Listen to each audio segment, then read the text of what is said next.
Joining us now on opening day of baseball season, Ben Cline, Republican, 6th District, Virginia. Congressman Cline, great to have you. John, good to be with you. Oh, so much to talk about, Congressman. So little time. Hey, it's opening day of baseball, so I'm fired up today. I love baseball. I love my Astros. Now, you're in Lynchburg, so are you like a Nationals fan, an Orioles fan? Red Sox, Salem Red Sox. Oh, my God. Now I got to deal with another Red Sox fan. It's like a nightmare, especially being here in Corey Lewandowski Empire where I got to stare at these Red Sox. And he puts up Red Sox signs in my studio just to piss me off. See, that really that's bad. Like, I come in today and there's like this huge Red Sox fan that he put up before he left town just to aggravate me. Now, why would you do that? That's just not nice. I'm going to put my Astros That's just pride. That's just team pride. Yeah, he said, well, we haven't won a national championship in 2 months. So that's what he told me. All right, Ben, let's get to health care. So the Fifth Circuit makes a decision. There was a lawsuit brought by 21 state attorney generals saying that Obamacare was unconstitutional. The Fifth Circuit agreed with them. They strike it down. So then the president's got to make a decision what to do, and he says rather than prop up Obamacare, let's get a whole new plan, right? Here's your problem. 22 million people on the exchanges. The two provisions that people love are having their kids on the plan until they're 26 and not having to be concerned about pre-existing conditions. Of course, in order to do that, there's got to be government subsidies involved because you can't pay for it. What do we do now? Well, we're a long way from having to act. The Fifth Circuit has made its decision. It's appealed, and the Supreme Court may or may not see it. They're already counting votes, trying to guess what Kavanaugh is going to do, trying to guess what the other justices are going to do, Roberts, whether he gets a second bite of the apple. But all this comes back to the fact that health care is broken, and it is because of a combination of the way things were and then the failure of the ACA to fix it, and, in fact, making things even worse for a lot of families. So, we do need to repeal and replace. We do need to get rid of a lot of the problems of Obamacare while retaining those provisions that many consider to be beneficial, like protections for pre-existing conditions. But we do need a new recipe for health care, and it should not come from Nancy Pelosi, and the solutions, as always, do not come from government. Well, their plan is Medicaid for all. What about the public option? The public option is if you want to buy into the Medicaid system, you pay a fee that's supposed to be about cost neutral. You pay a fee. If you don't want to buy it, you don't. Would that be a viable option? Well, if you go talk to most healthcare providers, go ask them if they're taking on new Medicaid patients, and they'll say no because the reimbursements are below cost. So you've got to ask yourself, how is the government going to afford more people on Medicaid? Are you going to allow them to buy in at cost or above cost, where they're subsidizing those who can't afford it? I don't think it's a viable option because at the end of the day, the inefficiencies of government will never be able to match the efficiencies of the private sector. That's how you bring down costs. That's how you increase options for consumers. It's true with every industry. It is true with healthcare, too. We just haven't ever been in a market-based economy for healthcare. It's always been government overregulated ever since the 50s, 60s. And so we need to get to a place where folks can buy short-term plans, catastrophic plans, whatever plan suits them, and not have to essentially pay for benefits that they don't need. So, Congressman, let me ask you this. So this was the number one issue in the 2018 midterms. And a lot of these swing districts that Democrats won in districts that Trump carried, there were 30 of them. The number one issue was health care. And it was the fear of losing things like pre-existing conditions, keeping your kids on till 26, getting kicked off the exchanges, the subsidies.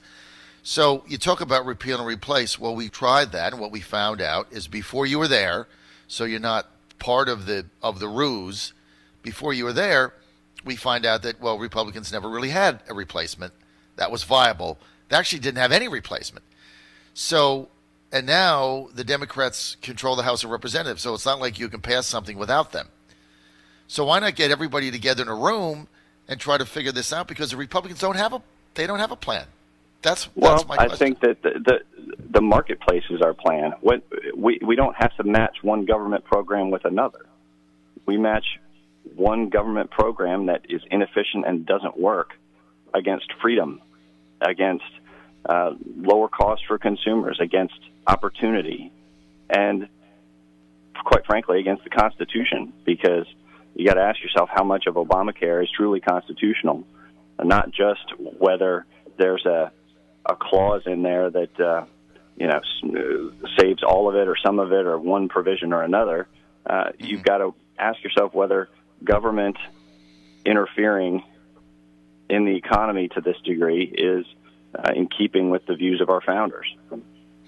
Okay, I get that. But then you have the political reality of it. So that's a great conversation to have at a Tea Party meeting in Lynchburg. But in reality, you got 22 million people on the exchanges, and you've got in order to bypass pre-existing conditions, government subsidies have to be involved, because it was up to the free market. They simply wouldn't be covered, or the premiums would be thousands and thousands of dollars a month, which they couldn't afford, which just puts people in the emergency room.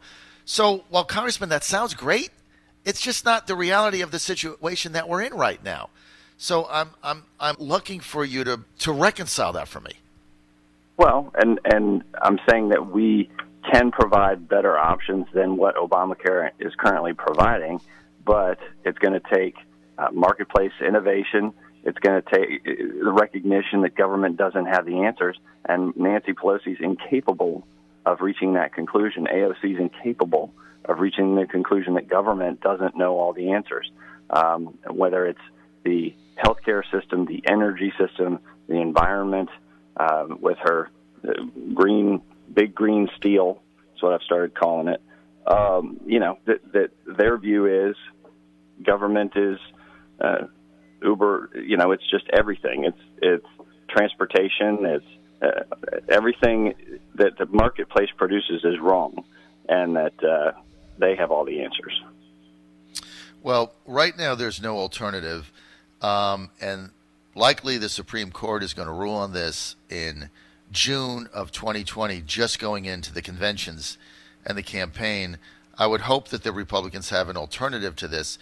The president, as you know, Congressman, is in a bind here, because when the Fifth Circuit made that ruling, the president had a few hours to make a decision on what to do, whether to pump up Obamacare and challenge the decision made, or to try to find an alternative, and he went with the option to try to find an alternative. But the reality is you're in the minority in Congress, so you're going to have to deal with the Democrats.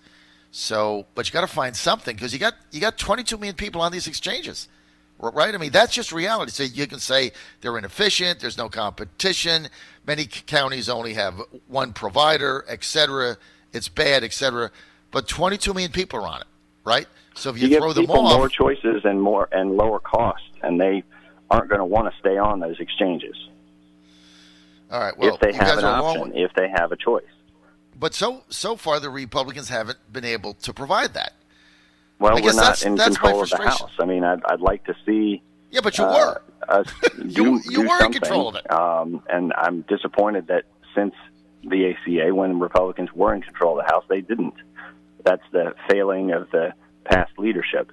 And there's bunch of new freshmen in who have great ideas, who work in healthcare, who have some solutions that are going to be laid out for the people. But when you have Nancy Pelosi out there making a campaign issue of it, that's all she wants.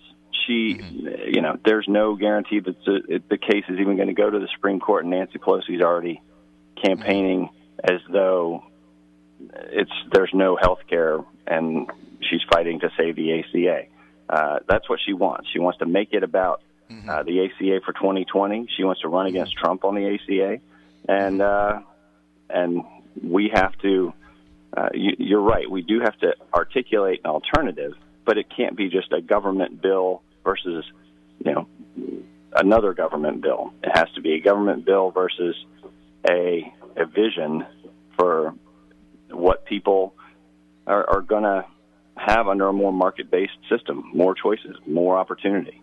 That's what we need to give people. Hope that their system is going to get better and not just continue to double down on the current ACA, which is what the Democrats, that's all they have to offer. Let's double down on the current system, the current broken, inefficient system.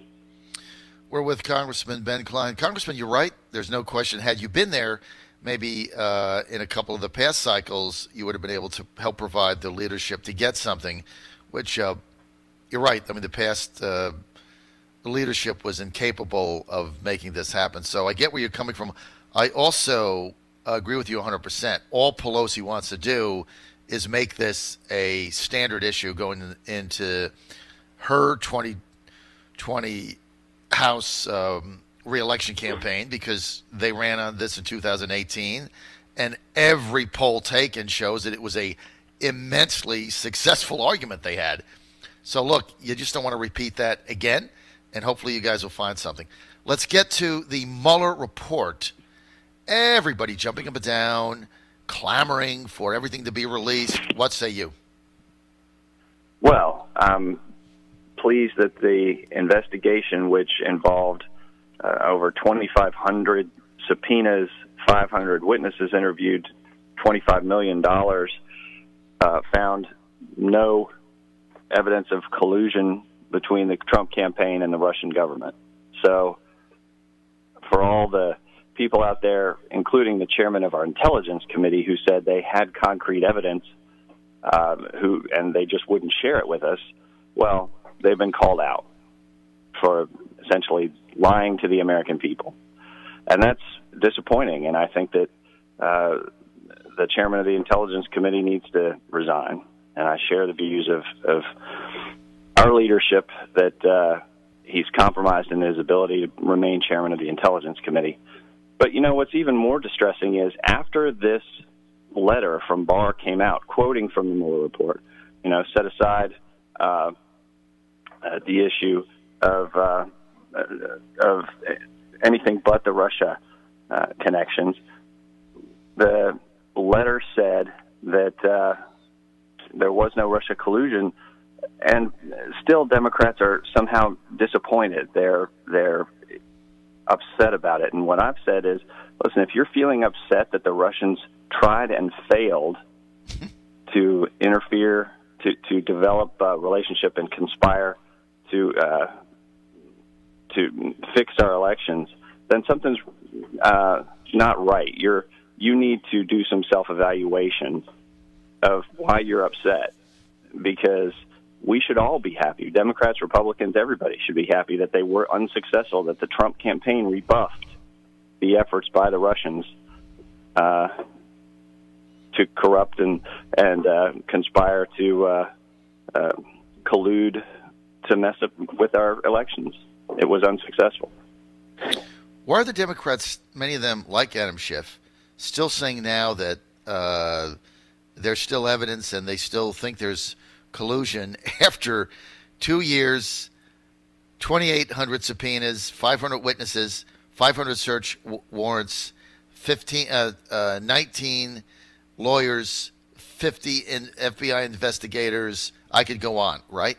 Why, after all this, and by the way, they all said that Mueller was the greatest investigator in the history of the galaxy. In fact, even if an alien investigator came down, that he would be the best, second coming to Christ, right? That's what they all said. So they love Mueller. Yeah, they love Mueller. I mean, he was the god of goddesses. So now they're still saying, well, maybe we have to read it. Maybe there's still collusion. What's the deal with that? I don't know. I think it's just an obsession, and some, like Schiff, have been hemmed in by their own rhetoric. We've got some on the Judiciary Committee, some Democrats who I serve with on the Judiciary Committee, who got so far out over their skis on this. We're talking about collusion. We know there's collusion, that now they're being called to task for it, and they got nothing. So they're red-faced, but they can't say no to the TV camera, so they get on there and they continue to say, well, there must be collusion somewhere. There's apparently not.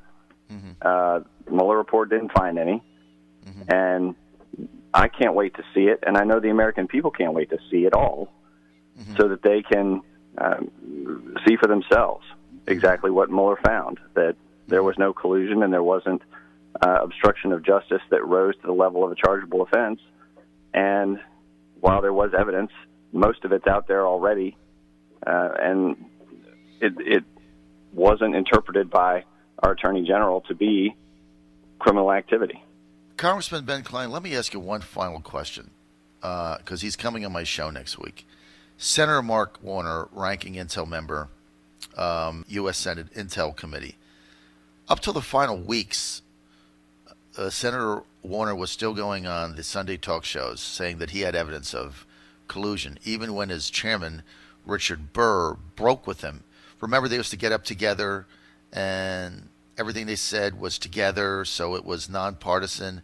Then Richard Burr said, there's anything here, I'm done. And then Mark Warner said, oh, no, there is, I got all this evidence.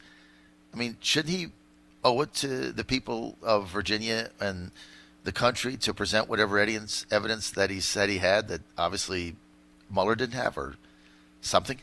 Absolutely. There's a great opportunity to lay out his evidence in front of the public on your show. So I think your show is the great opportunity for Mark Warner, who went on Meet the Press, who went on and told Chuck Todd and everybody else how much collusion there was, to actually unveil all of this evidence to the world on the John Fredericks Radio Show. I think that's the perfect opportunity, and I hope we will see it.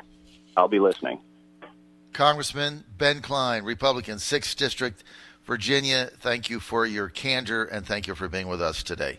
Thank you so much. John, great to see you.